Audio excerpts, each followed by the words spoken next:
एक बार एक वैज्ञानिक ने एक टिड्डे तो पकड़ ढा और उसे अपनी आवाज पर छलांग लगाना सिखाया। वैज्ञानिक टिड्डे से कहता, कूदो टिड्डा। उसके आवाज सुनते ही जोर से छलांग लगा देता। अब वह वैज्ञानिक था तो प्रयोग करना बनता ही था। उन्होंने टिड्डे की छलांग पर प्रयोग किया। वैज्ञानिक ने उसकी एक टांग तोड़ी डीएच दी और फिर बोला, कूदो। अब टिड्डे की छलांग की दूरी कम हो गई। वैज्ञानिक ने उसकी दूसरी टांग तोड़ी डीएच दी और फिर बोला, कूदो। टिड्डे की छलांग और कम हो गई।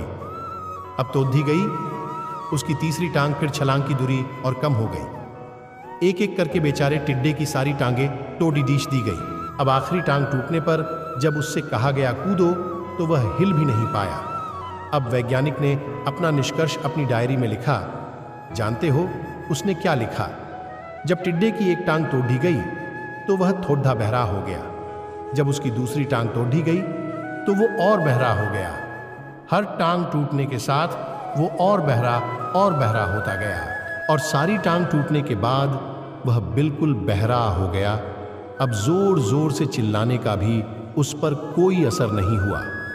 वो तो अपनी जगह से हिला तक नहीं, छलांग लगाना तो दूर की बात थी।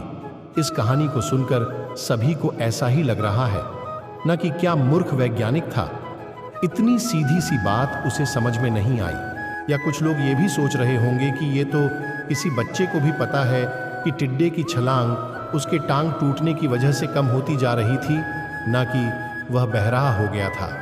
दोस्तों, हम सभी जीवन में कई बार ऐसे ही मूर्ख बन जाते हैं। कई बार जीवन में दो घटनाएं एक साथ ऐसे घटती है कि उनका एक दूसरे से कोई संबंध होता ही नहीं, फिर भी ऐसा लगता है कि गहरा संबंध है। कभी कभी दिखता कुछ और है लेकिन समझ कुछ और आता है और वास्तव में होता कुछ और है। इसीलिए अगर पछताना नहीं है तो जीवन में जल्दबाजी में कोई निर्णय ना ले। हमेशा समझबूझ का इस्तेमाल करें। सावधानी बरते, नतीजे सोच विचार कर ही निकालें।